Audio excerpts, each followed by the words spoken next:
Hello, we are here in Jeju, South Korea. I am with Randy Liu, who has been commentating for the Triton Super High Roller Series. Now, first of all, there's a lot of what's called Triton Hold Em or short deck poker. What's your experience with short deck? I never played a single hand myself, but I started commentating in Montenegro last Triton Super High Roller Series, and really I didn't know what to expect. But I learned a lot very quickly because I've been watching hours and hours each day. I feel like I've actually got a pretty good grasp of how to play it, and I think it's a pretty exciting game. Just like you always get dealt a playable hand, so I like the aspect about it. So, watching on the stream, sort of learning from you, it feels like it's more of a post-flop game because you can sort of like limp with anything or sort of just call some not very large raises pre and just sort of see where you end up because it feels like basically after the flop, you're 50-50 to win the hand. Is that true? Yeah, pre-flop is a lot. It's not really like 3-bet bluffing to kind of, move your players off. It's like 3-bet all in a lot.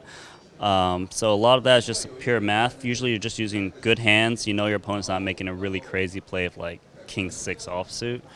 But there's a lot of post-flop. Because there's no 2s, 3s, 4s, and 5s in a deck, you often are sharing each other's outs. Often when you flop a piece, your opponent flops a draw or vice versa. So you do need to be a good post-flop player and understand differences between regular no-limit hold'em.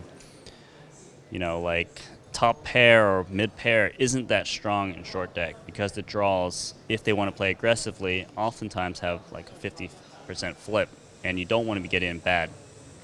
Well, actually, we saw a lot today is sort of the mid-pair flop bluff.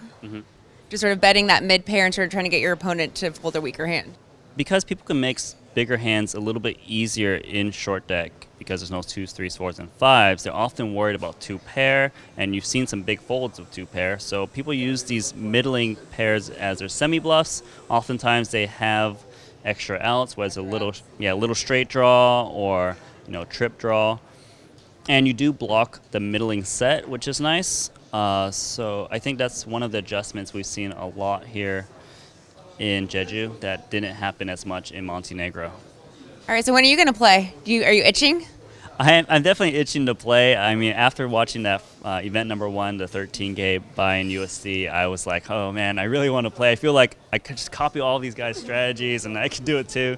But then I saw Makita keep on rebuying. I'm like, oh man, that's a little bit, it's a big. It can get expensive. It can get expensive, even though it's a small buy-in tournament. But I think I might do okay. But I'm happy commentating, just watching the players and learning from them. Yeah, well, maybe next time. Yeah. Well, although you'll probably be commentating next time too. Yeah, maybe next time. And so you can't even play online here. Are you playing any cash? Are you getting to play at poker at all? I'm not playing any poker because we've been broadcasting every event from like start to finish. And the games on the side are very, very big. Might have to could be a lot of my roll on the line at all times.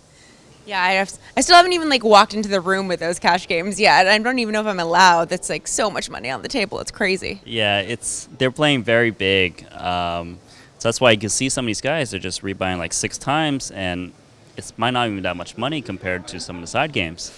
So, the Triton Super High Roller Series, you can always count on high stakes action. If you're a high roller, this is the place to be. Who's your favorite person to watch play short deck? Short deck, there's a guy named Tan Xuan. He's very, very. We saw a little bit of him earlier. He's a very known to be a very good Chinese short deck player. Triton Hold Em. I think he's one to watch whenever you get opportunity to do so. Other than that, I mean, everyone has their own style. It's hard to. I like to pick the best parts of everyone. Combine them into one player. Maybe that'll be me one day. You're going to take it to the next level because it's everyone's good at different aspects of the game yet, but no one's really mastered the reads, the bluffs, whatever else you can do in this crazy game. Yeah, no one knows the exact percentages. If you notice during the stream, everyone's always asking oh, was this the right play or who's ahead? So they have a good idea, but they're not 100% sure. So it's definitely a lot of learning still. Yeah, I know. Even commentating, you're surprised. The numbers pop up and you're like, holy shit, this is a coin flip. Yeah, we, in the beginning, commentating with Lex, we have some certain strategies we think are probably pretty good. And then as we see players play or maybe tank on some spots, we realize some new strategies and different nuances. So a very eye-opening experience. And who's your favorite players to watch playing regular Hold'em? I mean, we have Phil Ivey here, Durrrr, a lot of people you don't necessarily see play tournament poker. I'm always excited to watch Phil Ivey and Tom Dwan play. They have a very unique style and very solid. They always get very far. Hoping to see them in the feature table. I think every player is very good, but those two you can never really go wrong. And personal question: when are you getting married? You're engaged to the beautiful Selena Lynn. Yeah, later this year actually. Yeah, it'll be pretty good. What's the date?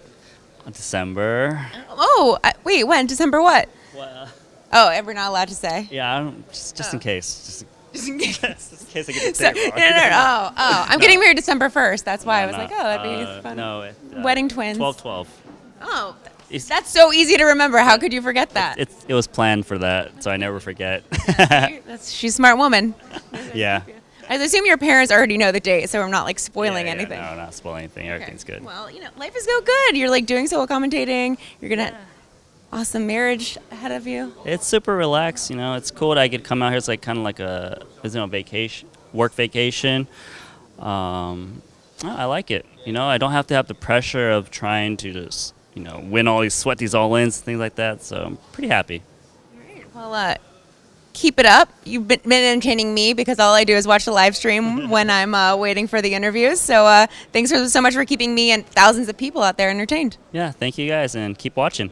Keep watching twitch.tv/Triton Poker.